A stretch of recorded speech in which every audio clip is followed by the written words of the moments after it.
Hello, this is Kurt Stohora, and we are back with Richard as part of our Connect55 Speaker Series. We've covered his family's illustrious and robust military career going back to the Revolutionary War. And we are now with Richard in Vietnam in '67, and it's November. And it was his first significant white-knuckled engagement where he was choppered out to a hot zone. Comfortable? Just. And we had heard about you being held by people on the chopper as you were taking pictures, leaning halfway out. You kind of painted a picture for that, which we felt the wind going through our hair in the process as well. So you get out to the bush, and what was your initial greeting? You met with the person in charge, and what exactly was your role, and how did you start getting into the muck? Well, basically, was involved is that I would determine what area I was going to go out in. This case was Central Highland area. Okay. I had just finished up a special project for Part of the Army going to Lake Koo, which is near the Cambodian border in Laos, and that was a fairly large Army facility that had for aviation helicopters, supports, artillery, and a central headquarters for the Highlands. So I just finished that up. I was sitting in the press camp, which was set up throughout Vietnam at major headquarters, where photographers like myself or military-wise could drop their film off, and it's sent back to our units for processing and making prints. I pick up extra film. Also get a chance to have a good meal and clean up. Sure. And while I was at the press camp, I got wind of a operation starting up in near Central Highlands, and this is getting in about November 2nd, 3rd. And it was up there near a city called Dak To in Con Tien province, up there, where that was an air base there at Dak To. It was outside of the South Vietnamese Army there. Mm-hmm. You had the U.S. Special Forces group there. You had contingency of the South Vietnamese, what they call Mountain Yard, or indigenous people that fought on our side in the rainforest there. Sure. On it. Well, just prior to this, they had been out on patrols on the normal scouting along the border and everything else. They got information out they found for tunnels, potholes, equipment that on our side, a buildup, something was coming towards our area. Mm-hmm. So I decided so I went to the airfield, got a helicopter, flew up to the air base there at Dak To. So you arrive, you're greeted. I'm greeted. Basically, I would go in to the headquarters there, to the public information officer, which all units had. Sure. I'd get briefed at what they knew was going on, and then I would make a determination what unit I would like to go out to. Okay. I joined up with the 173rd Airborne unit that was a forefront of this major battle, which lasted from November 3rd to the 23rd of November, 20 days. Oh my gosh. The position I was with is made up of 3 major hills. The unit I was with was dealing with hill number 875, which is one of the taller hills the information that we received was it was like maybe 3 companies, Viet Cong, guerrillas type, Mm-hmm. when they sent a response in to try to check this all out, and it ended up being underscored. Oh my gosh. So That it was towards after it was over with was when we actually came up with numbers and figures that instead of 3 companies, we ended up with 4 regiments.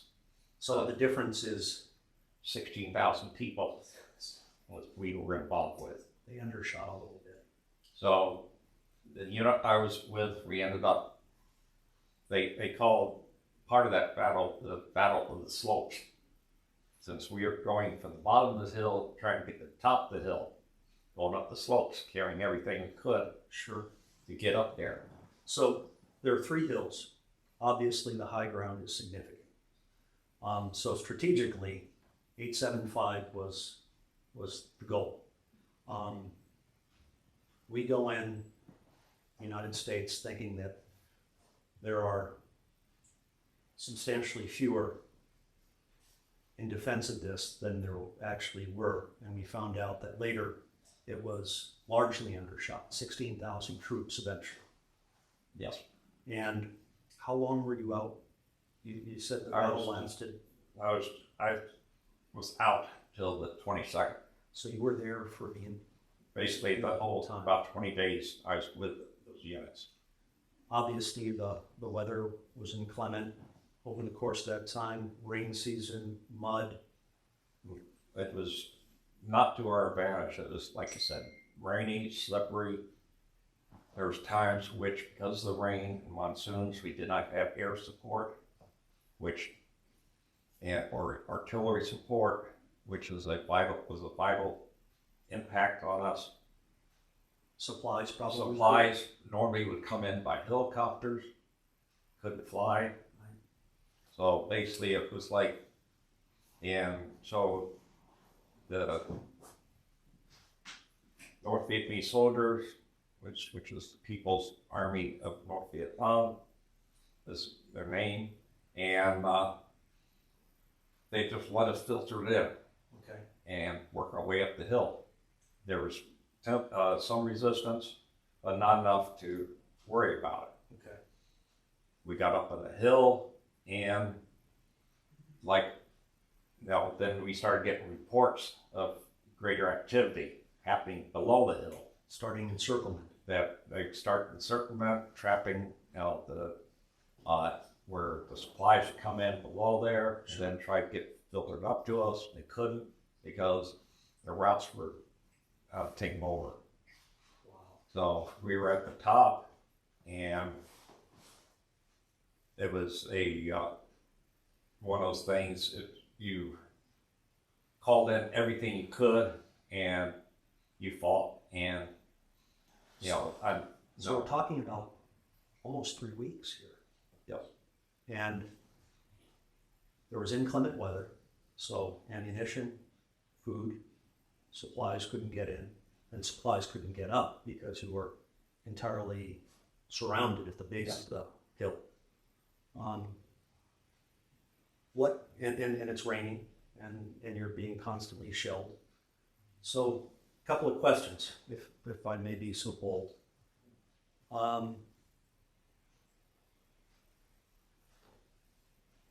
18, 19 years old? 19 years. 19 years old. And you're thinking, I wanted to take photographs of significant battles, and here I am in the middle of one.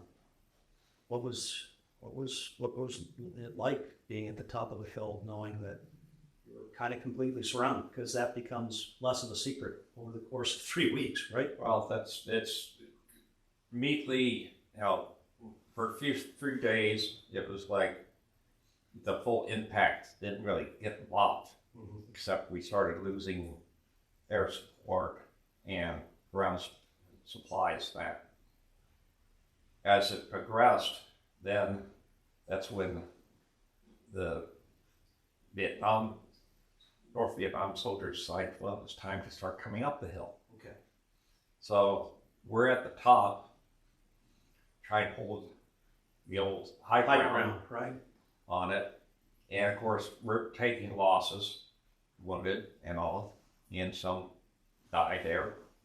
And, we're trying to hold on as much as we could, hoping that the weather would, ease up. So And that you we could get some And point. you wouldn't run out of the ammunition you had. Well, that's it. We would just scrounge between where it was laying around, pick it up, and all. In my case, like I said, my weapon was the .45 pistol. Right.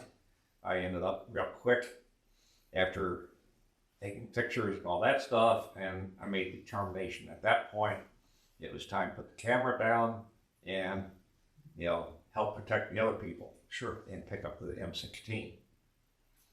So as they would advance, we throw them back, push back, they advance, that, and it would get to point where they're less than 100 yards from each other. Sure. And of course, there are waves and waves and waves. Well, that's it. 16,000. You didn't end up with a constant, like in World War II, the Japanese bonsai Right. type thing. It was like, they would hit hot spots, take probing, they Look for try to find weaknesses. for a weakness, Yeah. seeing, well, maybe they have less troops here, Right. so they'll put more emphasis to try to break in. So we shoved the people around. Of course, those that were too severely wounded, we put them in the center. Those that were slightly wounded could still shoot. Right. We put them on the edges, to say, well, keep on fighting. Right. And Mortars are coming in. and there was times in which it was like, they'd be probing and all this stuff, and you weren't quite sure when there might be a breakthrough or anything. Sure. On it. Towards the 20-day period, about November 20th time frame, we started getting a little bit better weather-wise. Sure. Weather breaks. We were able to get radio communications to some of the units that were at the bottom of the hills that were trapped. Okay.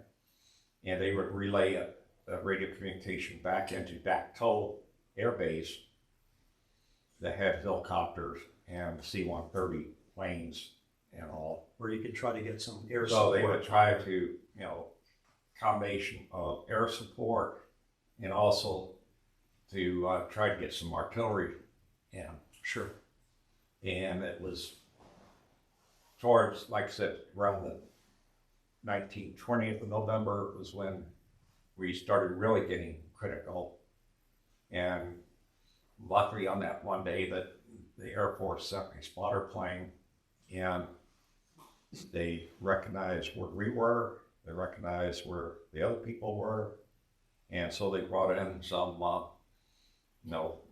heavy bombers, they brought in fighters, fours, they brought in gunships. Behind them came some helicopters in where they couldn't land. All they could do was get close to the ground and shove things off of them, fly out, because the landing zones were so hot. Well, that's it. There was not, the only areas that at the top of the hill was, if we were able to cut trees down or something like that, they couldn't actually physically land there. Wow. Because of being, as soon as it starts coming down, that makes a good target. Sure does. Yeah, they'd be sitting there shooting their rockets at them. Mm-hmm. So, the total out of this ended up being one of the crucial major battles of that period, in which, like I said, as far as estimate, as far as from the North Vietnamese, it was like 16,000 soldiers. Yeah. They also had the Viet Cong groups. After this battle, the Viet Cong more or less stopped existing. So it was a major change over in the North Vietnam as far as their strategy. Sure. That what wasn't put under their major control at that time was later on during TEP, which continued on later. Which would happen only a few months later. Right. And so they would, you know, that would be the end of the big con, was that TEP. Mm-hmm. They were more or less sacrificed at that point.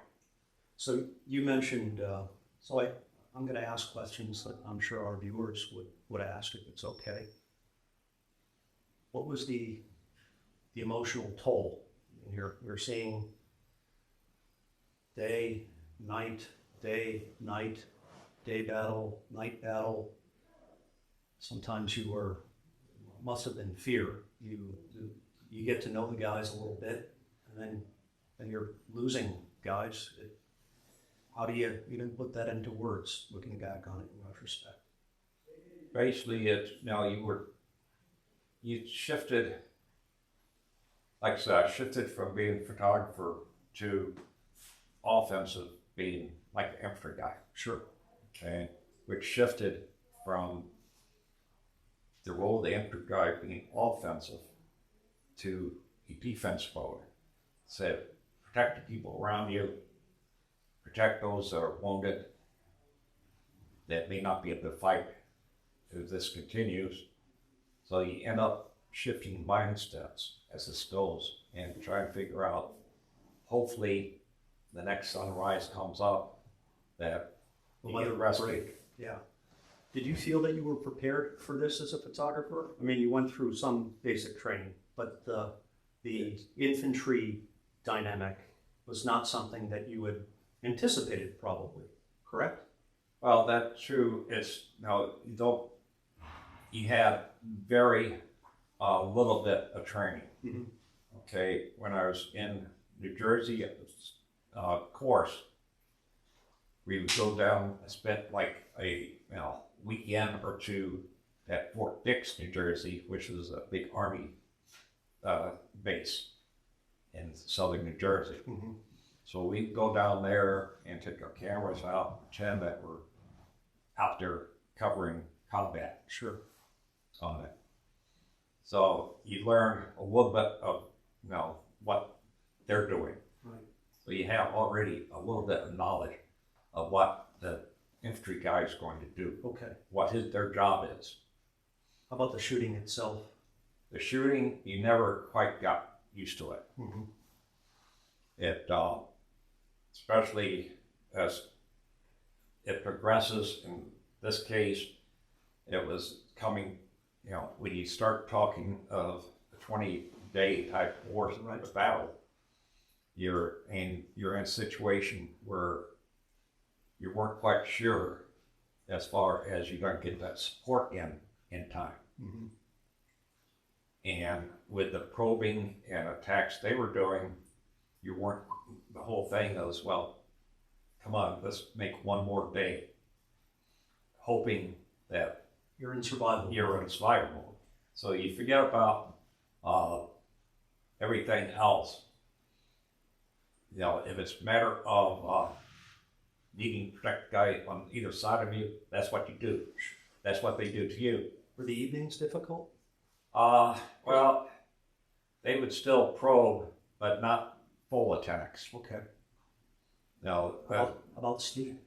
How do you sleep under those conditions or circumstances? well, the biggest thing in combat was that you learn, like the infantry out in the field, everything else, when you get a break, you fall asleep. Uh-huh. So that it comes second nature. Okay, so you would, like take shifts. You put like one guy next, like every third guy or something would take a quick nap type thing. You never slept totally. You just tried to catch a little bit. And that was the biggest thing that, most people don't realize that, these guys, they're out there walking, in rice paddies and water up to their legs and all that. A lot of times there's the ground they're sleeping on is a rice paddy, a little dike on it, and you're bouncing the dike, you know, so that you don't roll over into the rice paddy. And you're wet. Because wet, it rains and everything everything's else. muddy. You're all the stinking, everything else. Uh-huh. You got, you know, because, you know, just the environment you're in. So the biggest thing is, like I said, you learn to, you know, when you get a break, maximize it. Sure. They would generally, my prior units was, the first time I was up with the fourth cab, the tanks on the coast, you learn like, okay, from about 1 o'clock to 2 o'clock, now they go into a village and then they would just check it and then take a quick lunch break, like a Mexican siesta. So you picked up the pattern. You pick up a pattern so that you learn, okay, you go out in this area, you patrol it, you check it out. If it's quiet, you find a semi-safe spot and you take a break on it, and then you turn around, and generally, a lot of times, unless you were like this battle, a lot of times in the evenings, your support helicopter units would fly in, resupply your ammo, they fly in hot food to you for the evening. And that was generally your hot meal a day. But that wasn't the case for those 3 weeks. In this case, it was like you know, whatever you could find is what you ate. You didn't have the resupplies, so, you know, when it starts getting a little bit dark, people would venture out, trying to pick up whatever somebody might have dropped out there. It doesn't matter if it's other yours weapons or theirs. It doesn't matter. It's a rifle and they have ammo, you take it. Right. So it's a matter of it's survival mode. Survival mode. Yeah. And it's a matter of, and you're thinking that, well, give you that one more time. One more day, right? And all. And then towards the end of that, on the 23rd period, is when we had a break in weather. We called in the bombers. We called in the gunships, which was like Puff, which had the Gatling guns coming out, the C-130, Sure. that could cut a football field down in seconds and hit every piece of grass on it. Wow. It would fire that big of rounds. Wow. And of course napalm was part of it. And they were called napalm in, and they dropped that less than 100 yards from us. Right. Because we had no, you know, it was get it down, get it there, make the duck, make them run down the hill or something to give it clearing, so that, and we were hoping that behind all this, that they would bring some helicopters in and get us out of there. How do you explain the smell of napalm and the sound of all of the large shells that were coming in? How it's hard to put into words, isn't it? The smell is, like I said, it's, you know. You feel the heat? You feel the heat.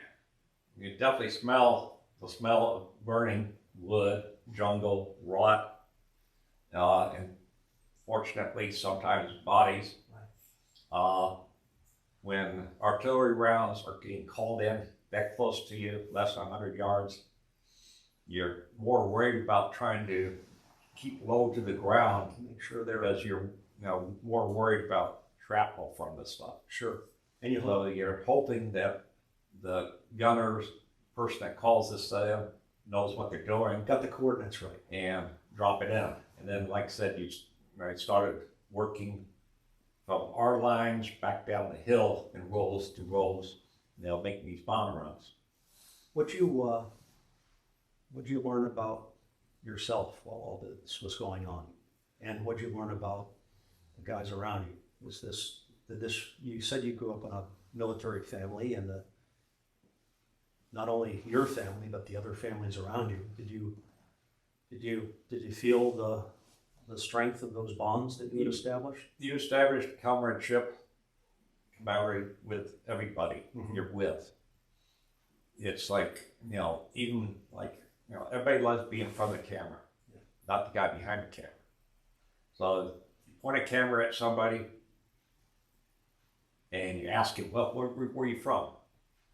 All of a sudden, no, you're making his day. You're asking him. You care about where he's from. You want that for your write-up, so that when if that photo is released, it goes back to their local newspaper to show person from that town or high school in that locale. So there's an element of morale involved in your equal morale in it. Sure. And so you get to know people quick this way. And you do it two ways. One is my learning curve, get introduction to people. Sure. It gives them a learning curve as far as my job. Because some of the times those in combat arms and all that deviate as far as what my job is. Mm-hmm. Sure. The question in the back of their mind is, well, in this case, Kantian, where we're running shorter people laying all over the place and everything else, you don't put the camera down and help us. Right, which earn their respect, I'm sure. You learn their respect and all. First thing I would do, like I said, when I went out unit, introduce myself, and first thing, usually I do it to the sergeant or the officer in charge of that group. I introduce myself, tell them what my job is, and tell them that you do your job, I'll do mine. Right, and your job is to document everything. And to tell the story from the perspective of the U.S. Army. That's it. Yeah. And it was I have never in my experience there been told, don't show this. Or maybe you do it different. Mm-hmm. It was, their concern was, do it correctly. Mm-hmm. So there's, so that in this case, it's like in this thing where we did have a lot of wounded, a lot of bodies. On our side, it was not somebody saying, don't take pictures of the wounded, don't take pictures of the soldiers dead. It was like, out of respect, I wouldn't do that. I understand. It was, my thing was to tell the story of what these people left. The Tet Offensive that you mentioned, that shows up in February 68? Yes, February 68. That was a turning point of the war. What do you remember about Tet? What we know now is that what you were experiencing was the buildup to what would eventually be Tet. We have the benefit of hindsight right now. Right. Well, that's the thing. It's like it became more obvious when Tet came about, was where they were infiltrating larger regular army Vietnam soldiers in. Sure. And symbolically, it was their New Year's, war, right? The country area. Mm-hmm. And they were great to learn how to infiltrate into our zones.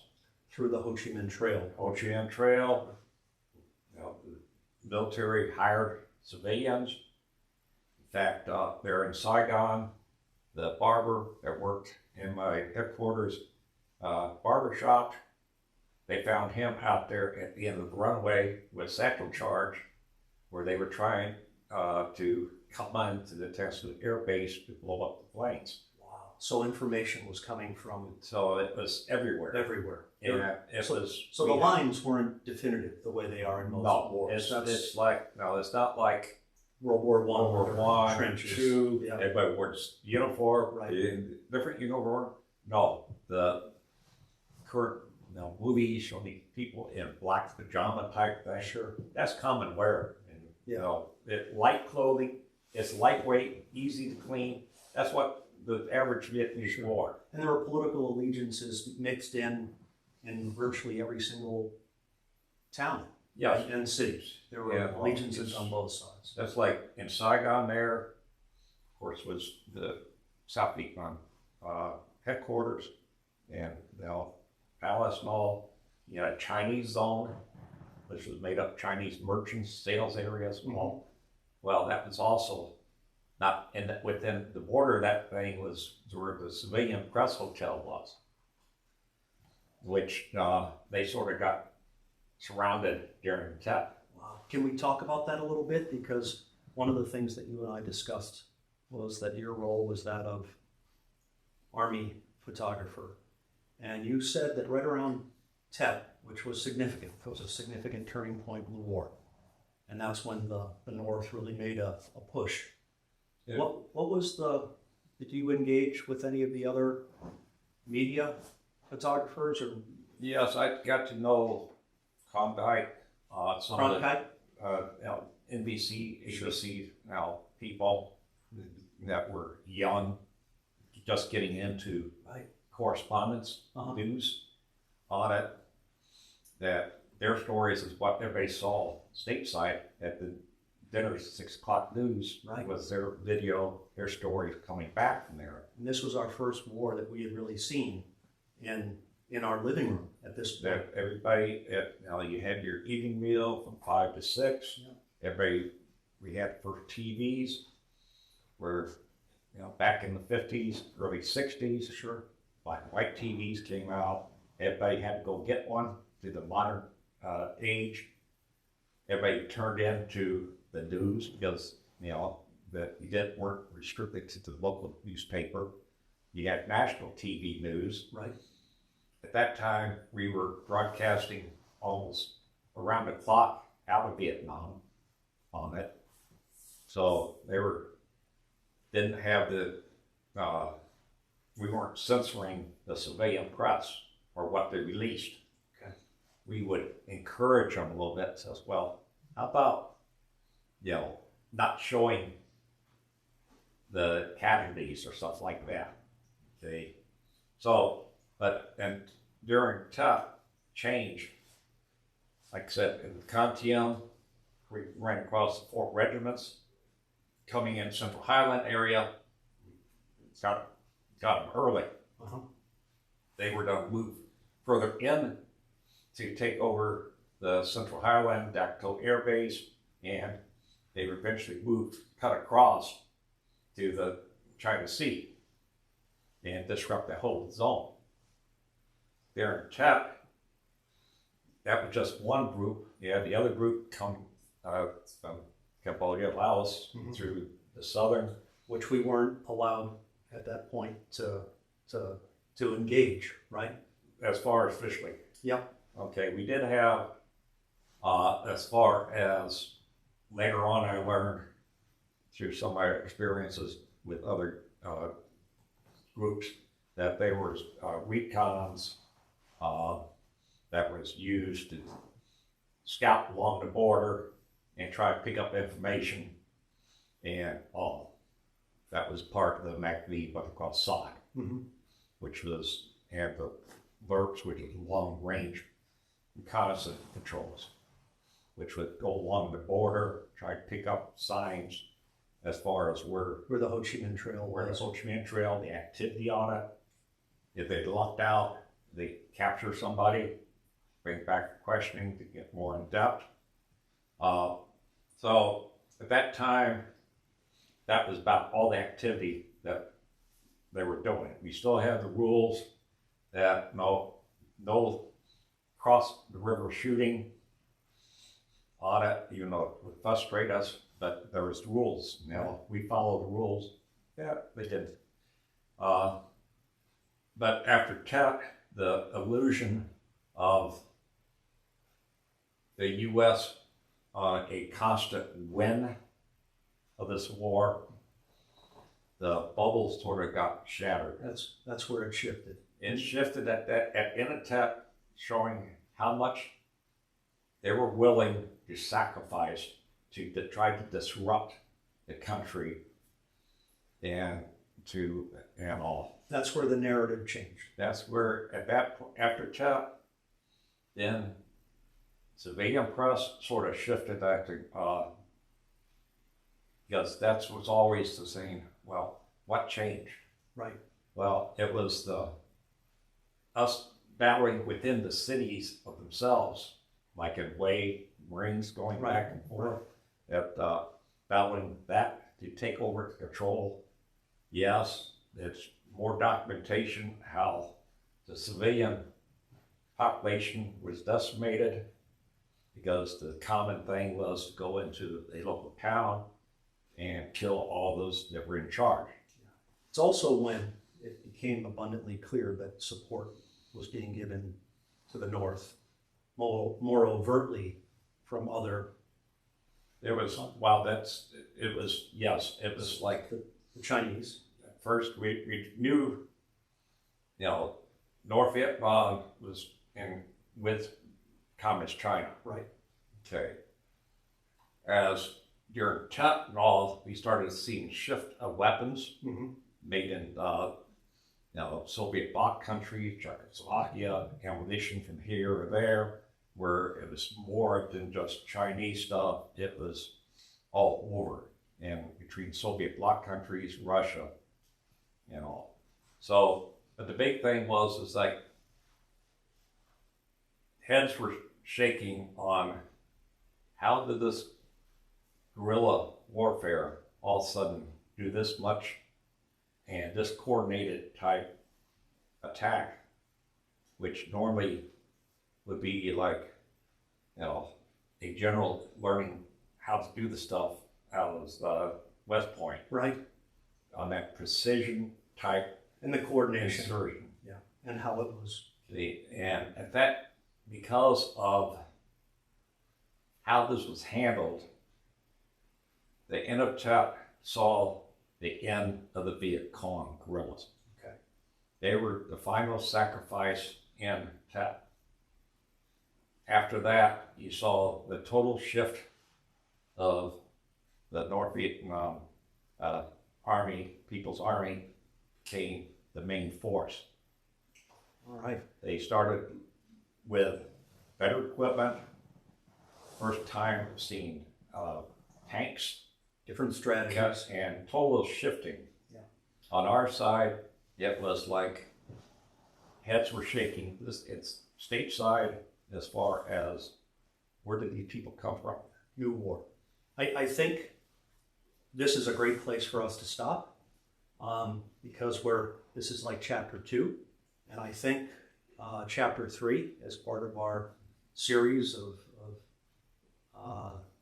that involves you, Richard, we'll start talking about, in retrospect, what the Vietnam War, the directions it started going, both from a media standpoint, how the strategy changed a little bit, and how America's reflections or support of the war started to shift in considerable ways. And if it's okay, we'll get your insights on that with the benefit of hindsight. So, That's fine. sounds like a great time. Thank you so much.